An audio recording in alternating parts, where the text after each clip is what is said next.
What's up, people? I'm Shaggy, the Opinionated Hippie, and today I'd like to review Deep Purple's latest album. This came out just under a month ago, July 19th, 2024. We're on the middle of August, about a month. It's been a month. This is their 23rd studio album. I've done all the other studio albums elsewhere on this channel. That's why I'm just doing this one by itself. It is the first album with Simon McBride, who replaced Morse when Morse quit to take care of family matters. Gillian is on lead vocals. Sounds pretty good. Sounds pretty decent. He's in good shape. He's in his 70s right now, right? Pretty up there in age. Glover's on bass. Sounds like good. Pace on drums. Pace sounds fantastic. The drumming is still pretty tight, pretty awesome. And McBride is, we'll get to the keyboardist in a second. McBride is very much a pretty straightforward, slightly shredding type player. We get a lot of, just those smooth type metal runs. Some of his solos, I think, are pretty catchy. They don't really let him stretch out too much. I think either him or Ari, the keyboardist, get a solo in almost every song. He's not bad. I'm not sure I know particularly what his character is from these solos. He's doing a pretty good job of just playing guitar solos. They're definitely not bad. I don't know. They're not Blackmore. I really like sort of Blackmore's phrasing and the way he approaches things. But those are huge shoes to fill. And then Steve Morse, those are also pretty big shoes to fill. But I would say for his first time out, McBride is doing a pretty good job. These are very much sounds like a lot of the more recent Deep Purple albums. You got some really good riffs in there. A couple songs that have really good riffs. You got some great guitar playing through each of the songs. Like whether it's the opening riff, whether it's the solo in the middle, whether we got some changes in directions towards the end of a couple songs where McBride's doing some cool kind of chugging riffs on a couple songs that are pretty interesting. I can't say I was blown away by it, but I definitely didn't hate it or think it was bad. But it was pretty good. I think for his first time out, for a band that's 23 albums in, that's one of the greatest hard rock bands of all time, McBride, he served himself well. But the MVP of this album, the guy who is bringing it on every track, who sounds like he's having the best time of his life, is Don Airey on keys. It seemed like Don Airey's was I got all these great sounds. I can do a lot of really cool things. I'm going to switch it up on every song. My solos are going to be ferocious. Don Airey is having a blast. And there's a lot of songs where Airey gets a solo and then McBride, or McBride gets a solo and Airey. I think Airey wins every one of those battles. Airey is absolutely fantastic. He's not Lord. He's not trying to be Lord. He's bringing a different type of energy. But his energy, there's a number of songs on here. There's 13 songs in here. I think a handful of them kind of don't really distinguish themselves as anything other than just pretty straightforward hard rock songs. But if Airey gets a solo in one of those songs or gets any moment to just flex his keyboard muscles, it's a win.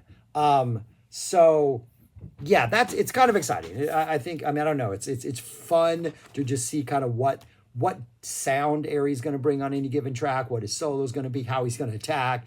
Really, really good stuff.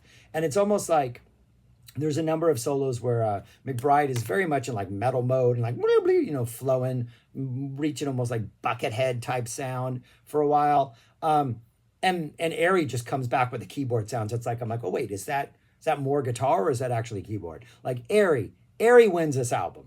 As great as Pace still sounds, as good as Ian's voice is pretty good, as great as McBride serves himself on his first album, as awesome as Glover and reliable as Glover always is, Airey wins this album. The album is called Equal One. I think it's down there. Apparently it's a very loose concept in that we all are one. It's, sort of let's respect and recognize the sort of humanity of all of us, and we're all on this together. We all equal one. Beautiful message. 13 songs. I would say, for me, by far the two best songs are the opening and the closing track, which has resulted in me in probably listening to it a little more often than I normally would, considering how I don't think the rest of it quite holds up to those two tracks, only because I really do like that opening track. It's got this really cool vibe where it's like this dun dun dun dun dun dun dun dun dun dun. This just like 4-step sort of progression that kind of underlines the whole thing. It's a really cool, it's upbeat, but at the same time, it's just got this really, really nice groove about it. I think it's a really good opening track. I don't think anything until the end matches that. But then when we get to the end, the last song, Bleeding Obvious, is by far the most metal thing on here, by far the most prog thing on here. Like it's not, I wouldn't qualify it as metal, but it's got a almost Rush, like a Mastodon light meets Rush type vibe, and that you have these proggy elements is sort of like this. The opening riff is very much like a type thing, very metal, and then there's these very like Rush, like stop and go type like written parts throughout the song that are very kind of have a proggy element.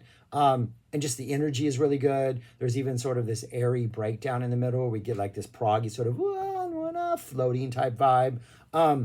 Really, really cool song. Really cool opening song. Really cool closing track on this album.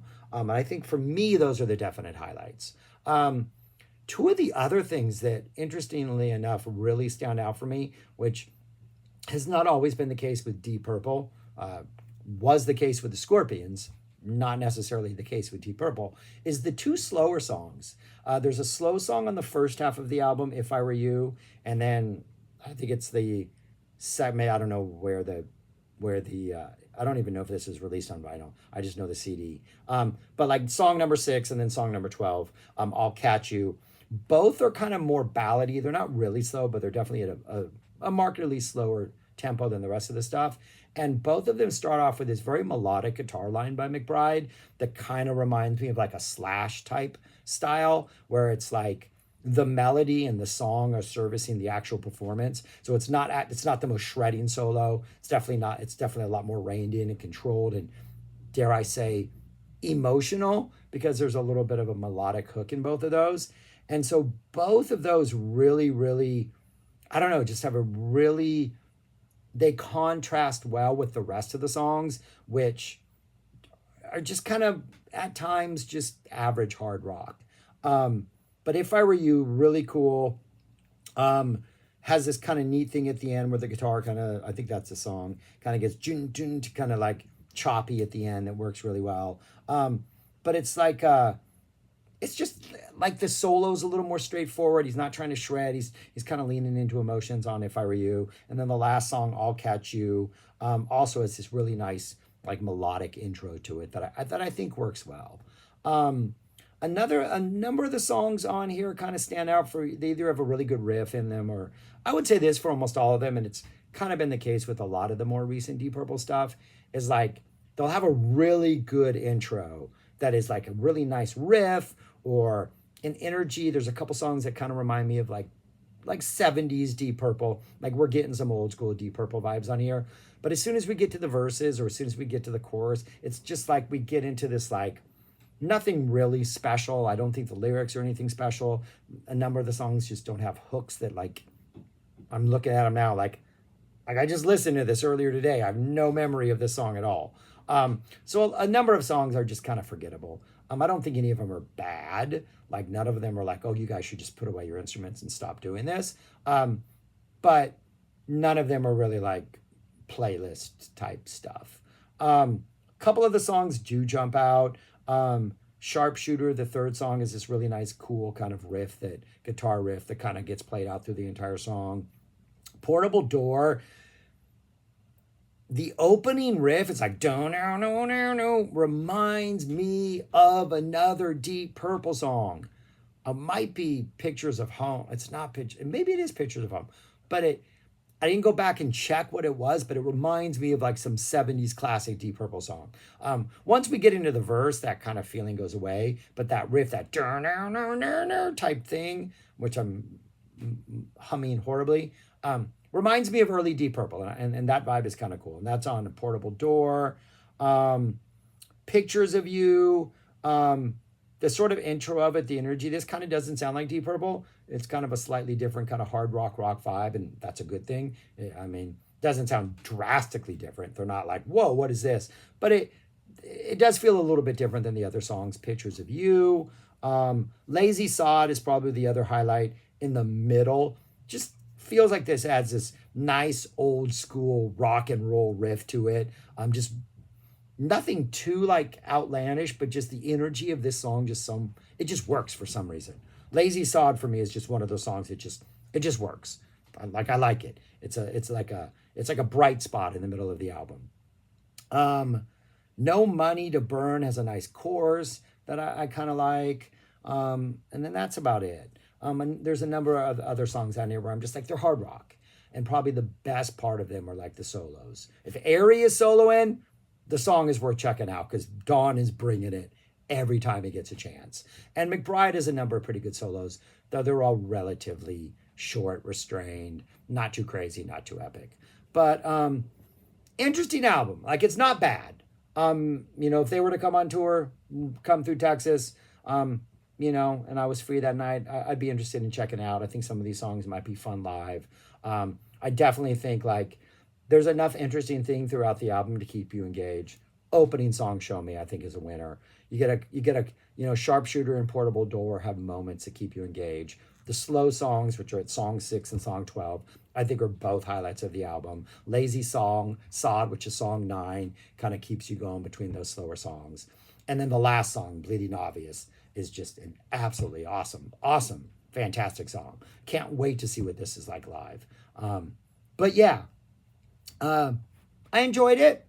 I don't know how often I'll be reaching for it again. If I go to Deep Purple and if I'm in a Deep Purple phase, I think I'll probably listen to it. But if I'm like only reaching for one Deep Purple, like I haven't listened to Deep Purple in a while, I'm going to listen to one album.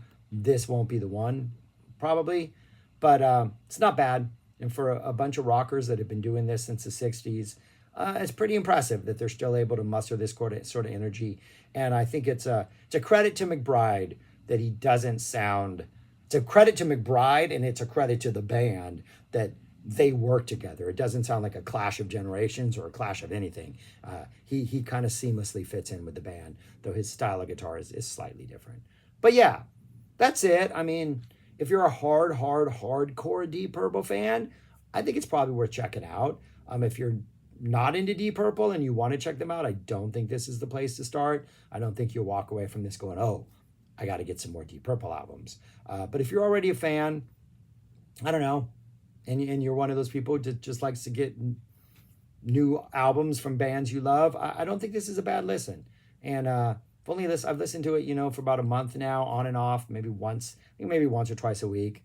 Some of the songs still aren't really growing on me, but a number of them are. But yeah, that's all I got. Wanted to share my thoughts on this. If you are interested in my thoughts on every other studio album that Deep Purple has put out, they're on my channel. So just search The Opinionated Hippie Deep Purple and you will find them. But anyways, yeah, that's all I got. Thanks for watching. Subscribe, like, share, comment. Let me know what you think of this album if you checked it out. Yeah, because I'm always interested to see how my thoughts reflect or agree with or, mirror others, all that stuff. I'm rambling.